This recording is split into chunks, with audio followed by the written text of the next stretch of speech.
अस्सलाम वालेकुम। देखते आंखों सुनते कानों को मेरा सलाम। कैसे हैं आप सब? मैं बिल्कुल ठीक हूँ, अल्लाह का शुक्र। उम्मीद है आप भी सब खैरियत से होंगे। ये चांद रात के ना रात का टाइम है, मतलब 8 बजे का टाइम है। ये क्लिप मैं कल अपनी वीडियो में ऐड करना भूल गई थी। तो ये मेहंदी शहंदी मासी लगाती है, मतलब वजी लगाती है। तो मेहंदी लगा के आ गई थी मासी से। तो मैंने कहा चलो मैं आपको नेल पॉलिश भी लगा दूँ ताकि सुबह बस बच्चे नहाएं और कपड़े चेंज करें। तो इजना कल पहन रही है लाइट पिंक सा कलर फ्रॉक का, तो उसके साथ मैचिंग लेके, हालांकि मैं कही थी कोई डार्क कलर लगाओ, लेकिन उसको बिल्कुल सेम वही कलर चाहिए था जो उसकी फ्रॉक का है। अच्छा, मैं अपने बचपन की ईदें याद करी थी। हमें कितनी खुशी होती थी नया जोड़ा ईद का सिला, उसको बार बार देखना, दोस्तों को दिखाना बुला बुला के कि ये मेरा ईद का जोड़ा। और 2 दिन 3 दिन के लिए अलग अलग हम लोगों ने रखे होते थे। अब तो वो एक्साइटमेंट ही नहीं। अब तो बस अलमारी में जाएं और जो भी निकालना है जाके पहन लें जी। और कोई इतना नहीं होता कि ये ईद का सूट है। मतलब हम यूरोप वालों के लिए, पाकिस्तान में तो अभी भी ये चीज़ें हैं कि ईद की शॉपिंग होती है, बाकायदा जूते भी खरीदे जाते हैं, चूड़ियाँ भी। लेकिन हम यूरोप वालों के लिए बस हम लोगों ने अपनी अलमारी को खोलना होता है, जो हमें ठीक लगता है ईद के हिसाब से, छोटी ईद के हिसाब से वो पहन लेते हैं, जो बड़ी ईद के हिसाब से। तो बच्चों के लिए भी ना, पारसा के लिए भी मुझे ऐसे ही होता है कि मैं, और पारसा जो पहन रही है ना कल, वो कभी आज से 10 साल पहले मैंने सूट पहना। पारसा कपड़े नहीं खरीदती और ना हो उसको अच्छे लगते हैं। सिंपल कपड़े होने चाहिए, एक ही कलर, ना कोई प्रिंट और ना ही कोई कढ़ाई। तो अब मैं कही थी पाकिस्तान जाओगी तो अपनी पसंद से लेके आना। वो उसको प्रिंट बिल्कुल नहीं पसंद, लेकिन लंबे लंबे कोट और लंबी लंबी फ्रॉकों वाले पहन लेती है, वो भी खास दिनों के लिए। वैसे लहंगे शहंगे भी शौक से पहन लेती, लेकिन सिर्फ एक दिन के लिए। नॉर्मली उसको जो हम घर पे कपड़े पहनते हैं बिल्कुल पसंद नहीं। तो उसकी इतनी एक्साइटमेंट नहीं है, लेकिन इजना को सब कुछ अच्छा लगता है। उसको चूड़ियाँ, हील वाला जूता, वो उसके अभी सारे शौक हैं। लेकिन मैं करती हूँ दोनों बेटियों के पूरे शौक पूरे, ताकि उनको पता हो कि ईद कितना इंपॉर्टेंट दिन है हमारे लिए। पारसा को जूते के अलावा सब कुछ मेरा आ जाता है, मतलब जो मेरे पहले कपड़े थे वो सारे वो पहन लेती। मेरे और मासी के कपड़े वो हर ईद पे निकाल लेती है एक सूट अच्छा सा, और फिर वो पहन लेती है जो हम कभी पहना करते थे और हमारे पास अभी भी हैं। और चूड़ियाँ भी मेरी आ जाती, ज्वेलरी भी मेरी पहन लेती। बस जूता उसके पास हील वाला एक आध उसने रखा, वो तस्वीरें खिंचवाने के लिए पहनना और बस, क्योंकि बच्चे यहाँ पे इतना जाते नहीं है कहीं। तो खैर जी, ये है सुबह ईद का दिन। तो सुबह सुबह मैंने कपड़े वगैरह प्रेस कर दिए, माओ ने ही करने होते हैं। पारसा उठी अपने टाइम से है, तो ये आज ब्लू पहन रही हूँ मैंने लॉन का ही सूट निकाला, क्योंकि मैं रेशमी कपड़े नहीं बनाती और ना मैं पहनती हूँ, बहुत कम।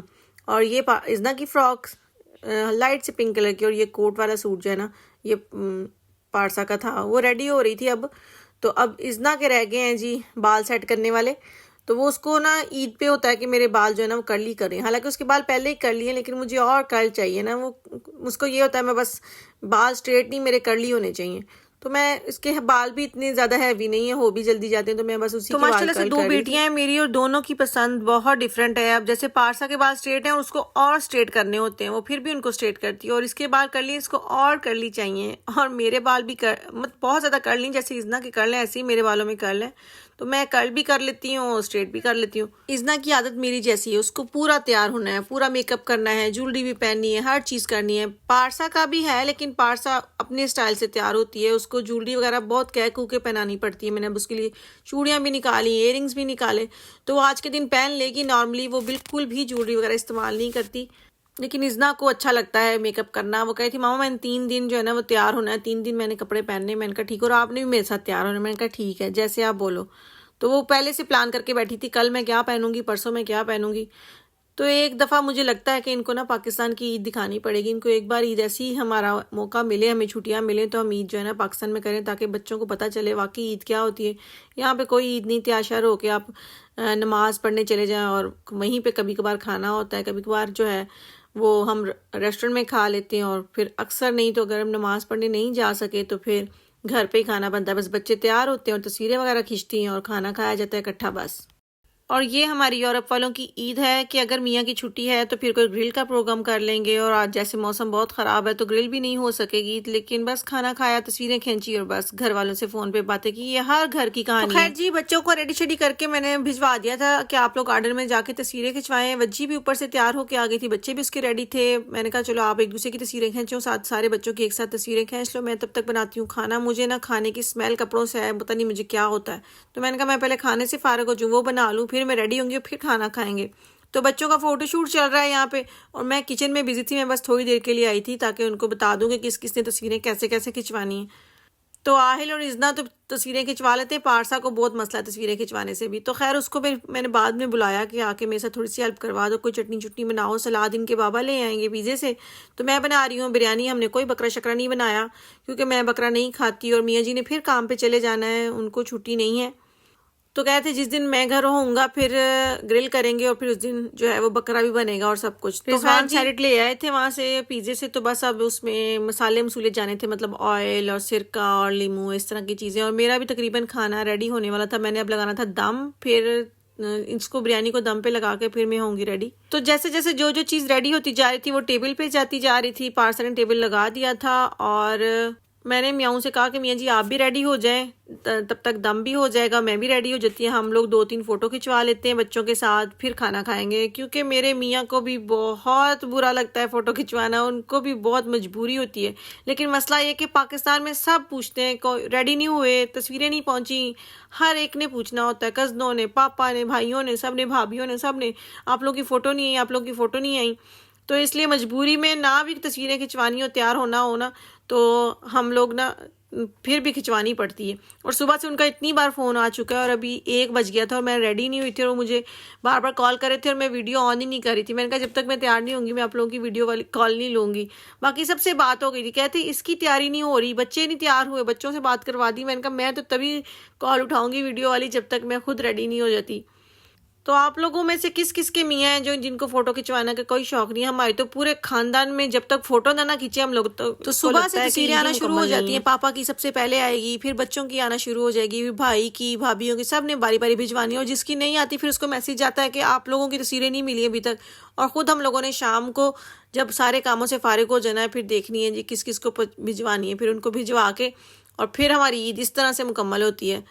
बहुत मिस करते हैं, हमारे वहाँ पे इतनी बड़ी फैमिली और ऐसे रौनकें लगी हुई हैं और सब ने नमाज इकट्ठी पढ़ी, ऐसे जानमाज बिछा के एक पूरा हाल भरा हुआ था। इतना वहाँ पे चाय मिठाइयाँ चल रही। सुबह सुबह 6 बजे, आज 6:30 बजे उन्होंने वहाँ पे नमाज पढ़ी और सुबह सुबह ही फ़ोटो आ गई थी 7:30 बजे के हम लोगों ने आज इकट्ठे सब ने नमाज पढ़ी। और वैसे हम तीनों बहनें रहते तो जर्मनी में ही हैं, बज्जी तो खैर मेरे साथ ही रहती है, बाजी थोड़ी दूर होती हैं। तो हम लोगों ने 10 सालों में 2-3 ईदें इकट्ठी की हैं, लेकिन अब बस सबकी अपनी अपनी मजबूरियाँ, किसी की छुट्टियों का मसला, किसी काम का मसला। तो खैर जी दम लग गया है बिरयानी को, अब होते हैं रेडी और फिर आपको दिखाते हैं क्या पहना है। ये है जी मेरा सूट, मैंने पहना है ब्लू, गोटे का काम हुआ हुआ है इस पे, लेकिन है ये लॉन का। तो ये बाजी लेके आई थी, जब बाजी पाकिस्तान गई थी ना तो बाजी लेके आई थी। तो मेरे पास रेशमी कपड़े बिल्कुल नहीं है, मैं इस तरह के सिंपल से कपड़े पसंद करती हूँ, मतलब बाद में ताकि मैं उन्हें घर पे यूज़ कर सकूँ। मुझसे ये लंबे लंबे बड़े बड़ी कढ़ाइयों वाले लेसों वाले मुझसे नहीं पहने जाते जो आजकल फैशन में चल रहे हैं। और ज्वेलरी जूते तो मेरे पास बेशुमार है ना, जिसके साथ मर्जी जो मर्जी मैचिंग कर लो। अभी मैंने इयरिंग्स पहने, बाकी चूड़ियाँ ब्रेसलेट वगैरह सब मैंने निकाल के रखे, वो मैं पहनना भूल गई, अभी जाके पहनती हूँ। फिर मैं खिंचवाती हूँ अपने मियाँओं के साथ बहुत सारी फोटो, और वो बहुत तंग होके खिंचवाते हैं, लेकिन खिंचवाते हैं। पता है बेगम ने मूड खराब कर लेना है, मेरे साथ फोटो नहीं बनवा रहे, मैंने भिजवानी है सबको। सुबह से सब इंतज़ार कर रहे हैं कि कोई फ़ोटो नहीं आई, कोई फ़ोन नहीं किया। तो खैर जी मेरा खाना हो गया रेडी, दम हो गया है, लग गया है पूरा। तो बस इसको मिक्स करते हैं और लगाते हैं इसको टेबल पे। सिर्फ बिरयानी का इंतज़ार हो रहा है। हम लोगों ने इसलिए इतना एहतमाम नहीं किया कि सिर्फ मैं और मियाँ और पारसा ही थे खाने वाले ना। तो वज्जी के बच्चों की भी तबीयत ठीक नहीं थी और मियाँ की भी तबीयत ठीक नहीं थी, फिर उसने भी ज़्यादा कुछ नहीं बनाया था। तो इसलिए वो अपना ऊपर उन्होंने पता नहीं क्या खाना क्या नहीं, और हम लोगों ने बिरयानी बना ली क्योंकि मियाँ ने फिर काम पे चले जाना था, वो सिर्फ थोड़ी देर के लिए आए थे, तो इसलिए ज़्यादा एहतमाम नहीं किया। और इस बार कोई आया भी नहीं ईद पे, अक्सर चाचू का बेटा आ जाता है तो फिर हम सब इकट्ठे होके ईद अच्छे से मना लेते हैं। तो सब इस दफ़ा अपनी अपनी ईद कर रहे हैं, तो थोड़ा थोड़ा खाना बनाया, ज़्यादा भी नहीं, क्योंकि कल रात को भी रिजवान ने खाना बनाया था तो वो सारा पड़ा हुआ है। तो मेरी फ्रिज भरी हुई है खाने से, बिरयानी बनाई है ताकि वो 1-1.5 घंटे में बन गई। फलूदा मैंने कल बना लिया था, तो बस सैलेड भी है साथ रायता। तो हमारी ईद तो ऐसी गुजरी। आप बताएं आप लोग की ईद कैसी गुजरी? तो चलें जी, अगर आपको मेरा व्लॉग अच्छा लगा तो प्लीज़ लाइक करें, और जिन्हें अभी तक मेरे चैनल को सब्सक्राइब नहीं किया प्लीज़ सब्सक्राइब करें। कल आऊँगी एक नए व्लॉग के साथ। तो इसी दुआ के साथ कि अल्लाह ताला आपकी ज़िंदगी में आसानी पैदा करे और आपको भी तौफीक दे दूसरों की ज़िंदगी में आसानी पैदा करने की। तो कल तक